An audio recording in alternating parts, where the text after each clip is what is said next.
trash with everything you can imagine. We found backpacks with Korans.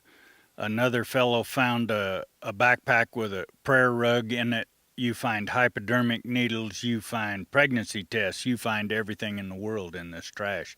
They kick our gates open, tear our fences down, ruin our breeding programs. The hordes that have come through here are unbelievable. They have caught over 500,000 on John's Ranch. Well, the Department of Human Smuggling, Department of Homeland Security, says that there's a fence up and that our borders are secure. What do you have to say about that? You've been down to the border. You see where on the San Pedro River there's nothing but a 4-wire barbed wire fence.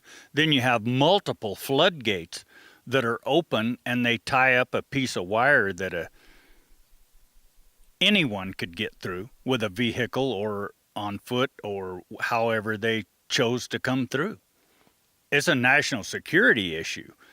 We had a friend that 13 East Indians linked arms and stopped her in the road the other day, and she was lucky. They were very benign. They just wanted to be turned into the Border Patrol. Another friend had 10 Chinese in his yard. There's Arabs coming. The Border Patrol said at one point 3 out of 10 that they apprehended was OTMs other than Mexicans. There's all kinds of people. This is a national security issue. Everything that you're getting on the media is a lie. We live this every day, 24 hours. And it is not secure. When we got the wall built on our ranch, it is known as a force multiplier. And immediately they deployed agents that used to patrol the border before the 10, 12, 14-foot wall. You have 18-foot wall on this side. They took agents off the border because it's a force multiplier. And they're 25 miles north on the freeway. And everything that's happened is deliberate to let this border be wide open. They come through Fred and I daily, but then they live with people on the interior of the country. And the impact it makes on their society, the school systems, the welfare systems, the hospital systems, that's part of the reason this country's broke, is there's so many people living here that don't pay into the system, and our government has not conveyed any of the truths of what's really happened in this country with people coming in illegally. We've been screaming for 20 years. We've been overrun for 20 years, and nobody has listened. They thought it was our problem. Nobody is. The rest of the country, if they do hear us, think it's not affecting us. But as John said, they're running through us to come live with you.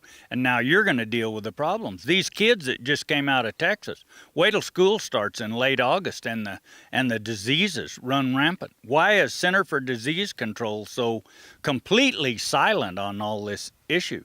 There's 18 Border Patrolmen home with bacteriological pneumonia now, and the TB is rampant.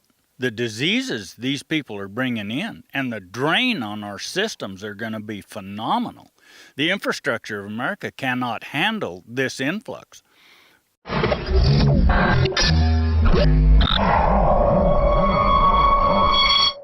City of Austin tap water versus filtered City of Austin tap water.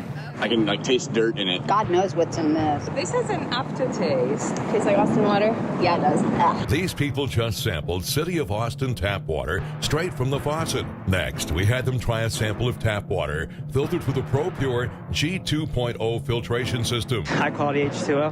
That one is better. Tastes like nothing. Yep, I know what good water tastes like. It's good water. Most tap water contains added substances like fluoride, chlorine, Monsanto's deadly pesticide, glyphosate, and many others. Studies prove that these substances are linked to an assortment of major health issues, including tooth decay, lowered IQ, and even cancer. It tastes like you're drinking out of the lake when you're drinking tap water. Yeah, it has that processed flavor to it. The ProPure G2.0 filtration system removes these deadly substances and many more, leaving only fresh-tasting, deliciously clean water. Okay, this is very tasty. It's good water. Refreshing. It's good. Go to InfoWarsStore.com today. Use promo code WATER and save 10% off your ProPure purchase. Again, that's InfoWarsStore.com or call 1-888-253-3139.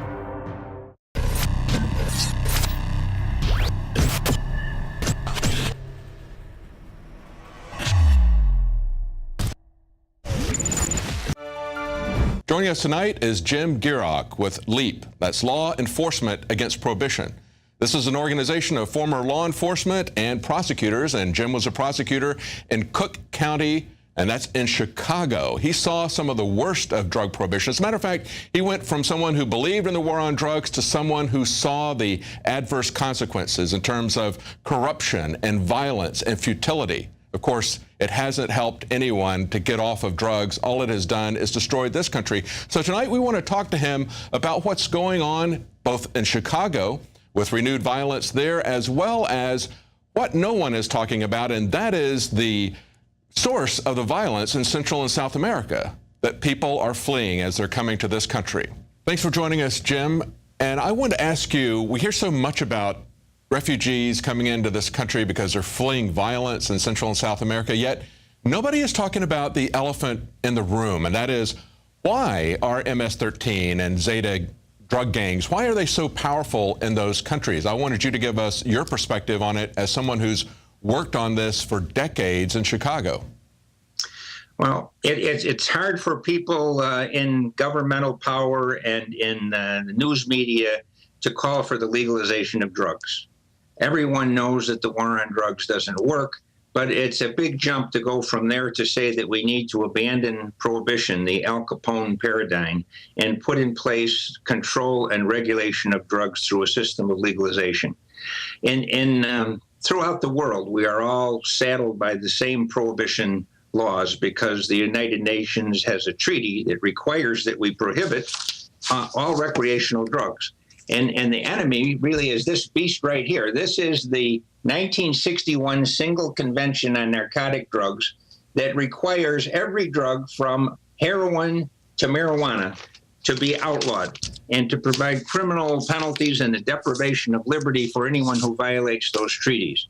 So not just in the United States, not just in Chicago, the home of Al Capone, where violence is epidemic, but in Central America, Honduras, where the murder rate is 90 per 100,000 compared to Chicago, where it's 18 per 100,000.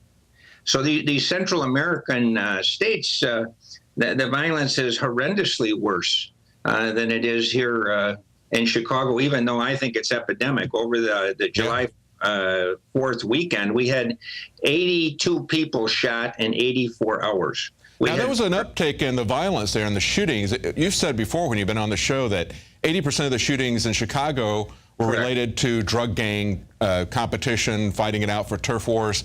Sure. Do you think that this recent uptick has anything to do with maybe new Central and South American gangs coming in and starting up a new level of turf war? Because it had dropped to about half of what it was back in the 90s. And so all of a sudden it's had this tremendous increase. Well, you know, it's summertime, and we started out with a cold, rainy Midwest weather, and kids aren't out playing. They're not out having contact. I really think, you know, the fluctuations are unpredictable. But the only thing that is predictable for sure is that if you have prohibition in place, you're going to have gang violence. Chicago, we have 200,000 gang members. And so there's talk, well, are these Central American gangs coming to the U.S.? Well, certainly they are. They're already here. But we, in Chicago alone, with 200,000 gang members, we have every gang there is covered. And they're fighting over who's going to control the sale and distribution of narcotics. And the reason that they gravitate to that is because when you put prohibition in place, you make something that grows on a plant the most valuable commodity on the face of the earth, so that it causes the very thing that we're trying to prevent. Not just do we have more drugs, which we seize by the ton, evidencing how poor the drug policy works, but the epidemic violence, the gun problem. So you mentioned that the powers that be aren't discussing the real cause. Well, it's easier to talk about guns. People get shot with guns, so let's ban guns. Let's restrict guns. I'm in favor of gun control that's reasonable and closing some of the loopholes that exist. But without changing the paradigm of prohibition, this Al Capone violence will continue unstoppable no matter what programs we put in place. Yeah, we've seen that, gun gun control doesn't really work, because gun prohibition isn't going to work any better than drug prohibition. But going back to Central and South America, I think what we see there is, in a poor country, we see the effects happen much more quickly. Just like if we're going to test a drug, we give it to animals that have a faster metabolism. We can see the effects of that drug more quickly in those animals than we can in humans because of a shorter lifespan. I think when we interject prohibition, we see the end game happening much more quickly in these Central and South American countries, where these gangs have totally corrupted the government there. They have gotten into this kind of level of violence that we haven't seen yet in America. They've diversified into kidnapping, into human trafficking, into all these different areas. But it all started because they were given a monopoly on drugs, drug sales. And of course, we also were pulling that into America in terms of demand. That's where we're headed. Even if we were to keep out all of these Central American gangs, our country is still going to fall into that, it seems to me, if we don't stop prohibition, if we allow this to continue on through its usual lifespan. You know, there are two elements that come into play. One is the economics of prohibition, where people want something, you outlaw it, and now the price goes astronomically high. Generally, they say there's a 5,000% markup in the price of drugs.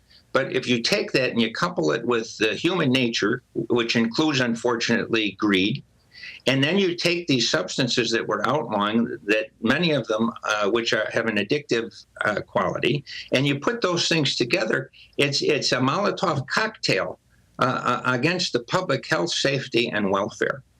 And as I think here in just the few minutes that we have together, the single most important thing that we can do to stop this violence worldwide is to amend these United Nations drug prohibition treaties. And I've drafted an amendment that does that. You can find it at leap.cc. And on the first page of leap.cc, there's a link to these proposed treaty amendments that would eliminate the prohibition model, that would put in a health, human rights, and harm reduction type drug policy. It would reinvest the nations of the world with the power and the authority to put in place their own drug rules, not because one size fits all dictated by the United Nations, but because local officials are better able to put reasonable programs in place for the problems in that particular country. That's the point that the New York Times just made in their editorial over the weekend. It's just yesterday. They came out, the New York Times editorial board said, repeal prohibition again. And they drew parallels to alcohol prohibition, of course. Now, they did not draw parallels to the prohibition problems that we see in Central and South America, but they pointed out that we're seeing this grassroots movement coming up from the states, and yet at the top we see the federal government that is still persecuting people. We've seen many cases in the Midwest where they have medical marijuana. People have been following the state law, and yet the federal government will swoop in, shut down their operation, throw these people in jail for incredibly long period of times because they have these federal mandatory minimum sentences. And yet you're pointing out that even if we change it at the federal level, there's still going to be pressure from the UN. But what mechanism do they have at the UN to enforce that if we were to stop the federal troops from coming in, the DEA from going in and overriding state laws? Well, the United Nations send out emissaries from the United Nations Office of Drugs and Crime and the International Narcotics Control Board when the state of Washington and Colorado legalized marijuana. I remember that. Yeah. They also dispatched emissaries to try and undo what was being done in Uruguay, the first country in the world to defy these silly United Nations prohibition treaties. Well, they're not silly because they're deadly. Mm-hmm. They're killing people around the world. They're putting more drugs everywhere. The drug prohibition worked so well that this last year in Vienna, at the Commission on Narcotic Drugs at the UN in Vienna, they reported that there were 100 new drugs created synthetically this last year in order to avoid the penalties contained in these prohibition-mandated treaties. And then the nations of the world passing these prohibition. If the drug didn't exist, you can't have outlawed it because it's new. And each year, it's accelerating the number of new synthetic drugs being created faster than they can add them to the UN prohibition lists. Yeah, we didn't have this problem